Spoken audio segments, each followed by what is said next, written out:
अस्सलामुअलैकुम वरहमतुल्लाहि वबरकातुहू। आइए आज होने वाला पेपर मतलब 21 जनवरी 2024 को होने वाला पेपर सेकंड का चाइल्ड डेवलपमेंट एंड पेडागोजी का पेपर आज हम हल करेंगे। उसके सवालों के जवाब देखेंगे। सवाल नंबर 1 है, वाइगोत्स्की के अनुसार संज्ञानात्मक विकास को सुगम बनाने में शिक्षक की क्या भूमिका है? जवाब है, आलम्बन के माध्यम से छात्र के सीखने का मार्गदर्शन और समर्थन करना। To guide and support the students learning through scaffolding. जब तक हम बच्चे के मदद नहीं करेंगे तब तक बच्चा प्रॉपर तरीके से सीख नहीं पाएगा। सवाल नंबर 2 है, which of the following statements about adolescence is not correct? किशोर अवस्था के बारे में निम्नलिखित में से कौन सा कथन सही नहीं है? तो ऑप्शन नंबर 4 है, विभिन्न संस्कृतियों के बच्चे एक समान तरीके से किशोर अवस्था में प्रवेश करते हैं और इसे अनुभव करते हैं। मतलब children across different cultures ushers in and experience adolescence in a similar manner.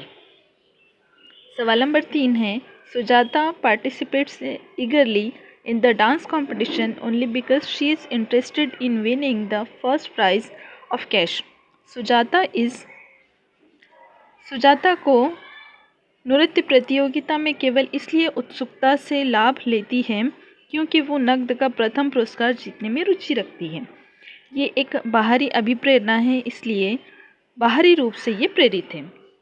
जवाब नंबर 2 बाहरी रूप से प्रेरित है, ये इसका सही जवाब है। सवाल नंबर 4 देखेंगे। In order to address the individual differences among learners a teacher should consider differences as obvious feature of human diversity. शिक्षार्थियों के बीच व्यक्तिगत विभिन्नताओं को संबोधित करने के लिए एक शिक्षक को क्या करना चाहिए? भिन्नताओं को मानव विविधता की प्रत्यक्ष विशेषता के रूप में मानना चाहिए। सवाल नंबर 5 है, जीन पियाजे बिलीव्ड दैट नॉलेज क्या है? जीन पियाजे के मुताबिक अधिक जानकार अन्य लोगों के साथ बातचीत से सह निर्मित होता है। सवाल नंबर 6 है, in a progressive classroom assessment is. Progressive classroom में आकलन कैसा होता है? गतिशील होता है। सवाल नंबर 7 है, which of the following process is essential in meaning making of the information received from environment and store in further in memory. निम्नलिखित में से कौन सी प्रतिक्रिया वातावरण से प्राप्त जानकारी के अर्थ निर्माण और इसे स्मृति में आगे संग्रहित करने के लिए आवश्यक है? क्या है? Attention is compulsory. जब तक हम ध्यान नहीं देंगे जब तक के अर्थपूर्ण वातावरण और अर्थपूर्ण जो है जानकारी हमें प्राप्त नहीं होगी। नेक्स्ट क्वेश्चन है, सवाल नंबर 8 है, which of the following is an example of a question that requires students to analyse information. नीचे कुछ सवाल दिए हुए हैं, देखिए व्हाट और हु, इनके जवाब एक ही होते हैं, लेकिन हाउ वाला क्वेश्चन ऐसा होता है जिसके अंदर एक्सप्लेनेशन बहुत ज़्यादा होता है और एक्सप्लेन कर दिखाना होता है। हाउ मीन्स कैसे, इसीलिए obviously option number 3 how does the author use symbolism, ये वाला आंसर सही है। सवाल नंबर 9 है, assertion A, teachers should constantly reflect on their own stereotype and buys.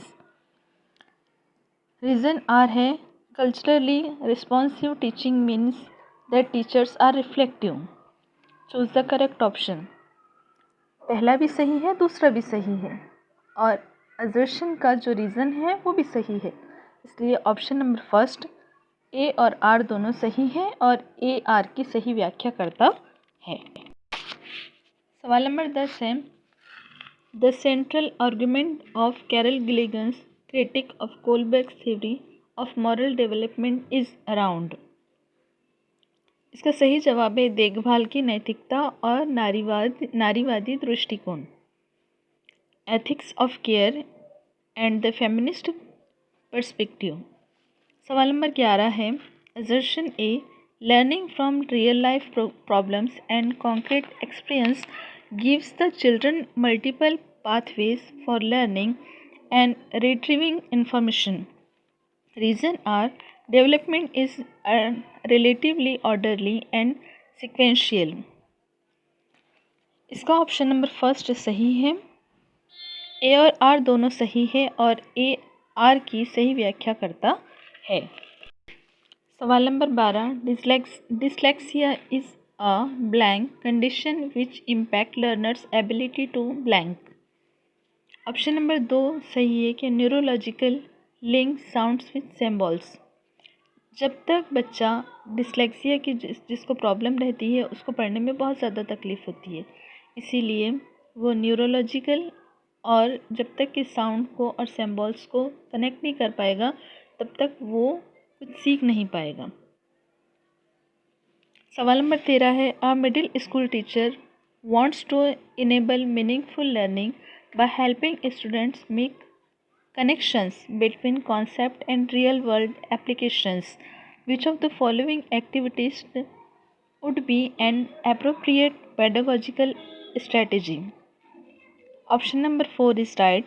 Let the students research on a current issue in small groups and present their findings to the class. छात्रों को छोटे समूहों में वर्तमान मुद्दे पर शोध करने दें और अपने निष्कर्ष कक्षा में प्रस्तुत करें। सवाल नंबर 14 है, In which stage of Kohlberg's moral development do children's reasoning revolve around ethics of law? Option number 2 is right. Conventional morality.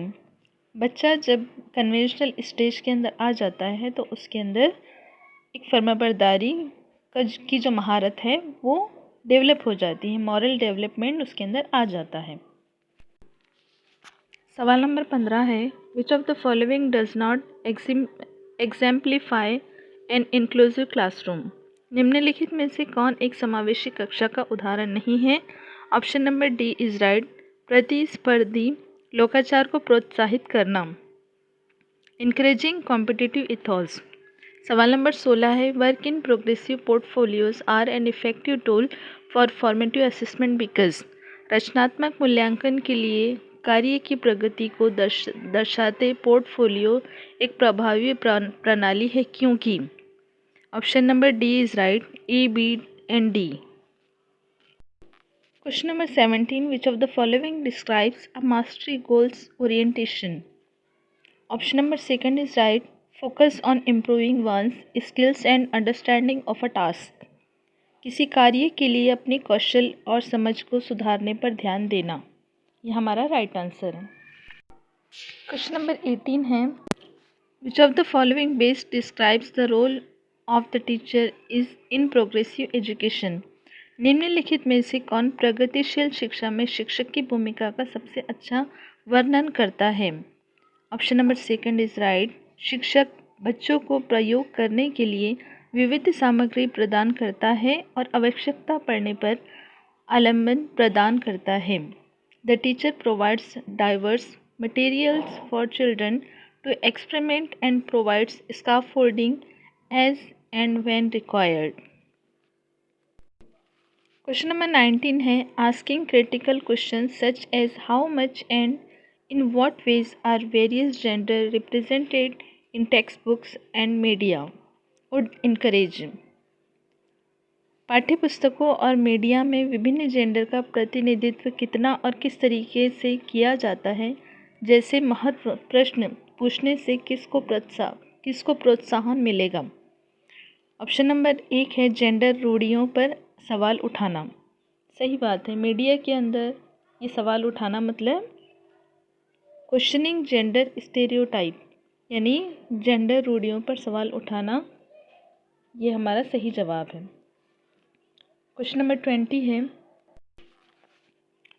According to Jean प्याजे the ability to use symbols for symbols such as letting the letter X stand for an unknown numeral develops during blank and enable the children to learn blank. Jean प्याजे के अनुसार चिन्हों के लिए चिन्हों का प्रयोग करने की क्षमता जैसे कि अक्षर x को अज्ञात अंक के लिए मानने की क्षमता ब्लैंक के दौरान विकसित होती है और विद्यार्थी को ब्लैंक सीखने में सक्षम बनाती है। हमारा ऑप्शन नंबर 3 राइट है। Formal operational stage, algebra and calculus. Question number 21 है, Alok shows the following behaviors: holds head in an awkward position when reading, squinting and rubbing the eyes frequently, redness, swelling or of eyes, confusing letters. These can be symptoms of potential. आलोक निम्नलिखित व्यवहार दिखाता है: पढ़ते समय सिर को अजीब स्थिति में पकड़ना, आँख को बार बार मूंदना और रगड़ना, आँखों की लाली, सूजन, अक्षर पहचान में भ्रमित होना, ये किसके संभावित लक्षण हो सकते हैं? जाहिर सी बात है कि ये दृष्टि मतलब देखने से संबंधित हो सकते हैं, दृष्टि संबंधी समस्याएं। क्वेश्चन नंबर 22 है, assertion in an inclusive classroom, adaptation should be made in learning goals, pedagogical strategies as well as assessment. Reason are: the philosophy of inclusion advocates elimination of all individual differences through pedagogical approaches and assessment. Choose the correct option. Option number 3 हमारा right है। एक समावेशी कक्षा में सीखने के लक्ष्यों, शैक्षणिक रणनीतियों के साथ साथ आकलन में अनुकूलन किया जाना चाहिए। कारण है, समावेशन का दर्शन शैक्षणिक दृष्टिकोण और मूल्यांकन के माध्यम से सभी व्यक्तिगत मतभेदों को समाप्त करने की वकालत करता है। ये सही है लेकिन आर गलत है। अकॉर्डिंग टू सवाल नंबर 23 है, according to Lev Vygotsky, children benefit from the experience of interacting with blank and while working blank their zone of proximal development. Option number 3 हमारा सही है। भौतिक वातावरण अंदर, मतलब लेव वाइगोत्स्की के अनुसार बच्चे ब्लैंक के साथ अंतःक्रिया के अनुभव से लाभान्वित होते हैं और उन कार्यों को कर पाते हैं जो उनके समीप दूर अभिमुख विकास के क्षेत्र के ब्लैंक हैं। भौतिक वातावरण में वो अंदर से अपना विकास कर पाते हैं। सवाल नंबर 24 है, a teacher notice that one of her students is highly distractible and has trouble paying attention during class. Which of the following strategies would is an effective strategy in helping the student stay focused? एक शिक्षिका ने notice किया कि उसका एक छात्र अत्यधिक विचलित है और उसे कक्षा के दौरान ध्यान देने में परेशानी होती है। निम्नलिखित में से कौन सी रणनीति छात्र को केंद्रित रहने में मदद करने के लिए एक प्रभावी रणनीति होगी? ऐसे बच्चों को छोटे छोटे टुकड़ों में जो है काम बांट कर देना ज़रूरी है और टाइमर लगाकर देना ज़रूरी है। इसीलिए ऑप्शन नंबर 3 स्वनियमन और समय प्रबंधन के लिए छात्र को टाइमर देना। Giving a timer to student for self regulation and time management. Question number 25 है, assertion A, students are more likely to do well and stay in school if they have emotional attachment to their school and believe that they matter. Reason are: emotions play a significant role in learning. छात्रों के अच्छा प्रदर्शन करने और school में बने रहने की अधिक संभावना है यदि उनको अपने स्कूल से भावनात्मक लगाव है और वे मानते हैं कि उनका होना मायने रखता है। कारण है, भावनाएं सीखने में महत्वपूर्ण भूमिका निभाती हैं। बिल्कुल सही बात है। अगर हम बच्चे को स्कूल में मारते हैं या उसको दंड देते हैं तो उसका दिल बिल्कुल भी, उसकी भावना बिल्कुल भी टीचर से कनेक्ट नहीं होगी। अगर बच्ची को हम प्रोत्साहित करते हैं, उसको इनकरेज करते हैं तो बच्चे का दिल भी लगेगा और वो हमारे से कनेक्ट भी होगा। इसलिए बच्चों की भावनाओं का हमसे कनेक्ट होना बहुत ज़्यादा ज़रूरी है। इसलिए ए और आर दोनों सही है और ए आर की सही व्याख्या करता है। ऑप्शन नंबर फर्स्ट हमारा सही है। Question number 26, which of the following is a core principle of constructivist learning theory? निम्नलिखित में से कौन सा संरचनावादी अधिगम सिद्धांत का मूल सिद्धांत है? Option number 3 is right. छात्र अपने पर्यावरण के साथ सक्रिय संलग्नता के माध्यम से अपने ज्ञान का निर्माण करता है। Option number 3, students constructs their own knowledge through active engagement with their environment. Question number 27 है assertion A. The less able a child is to do a task, the more directions the teacher should give, and as the child can do more and more, the teacher should help less and less. Reason are: intelligence cannot be accurately measured by calculating IQ. एक बच्चा किसी कार्य को करने में जितना कम सक्षम होता है, शिक्षकों को उतने ही अधिक संकेत व इशारे देने चाहिए, और जैसे जैसे बच्चा अधिक से अधिक कर सकता है, शिक्षक को कम से कम मदद करनी चाहिए। कारण है, बुद्धि को बुद्धि लब्धि की गणना करने सटीक रूप से नहीं मापा जा सकता। ऑप्शन नंबर 2 राइट है। ए और आर दोनों सही है, लेकिन ए की आर सही व्याख्या नहीं करता है। क्वेश्चन नंबर 28 है which of the following characteristics the process of socialisation? निम्नलिखित में से कौन सा सामाजिकरण की प्रक्रिया की विशेषताएं हैं?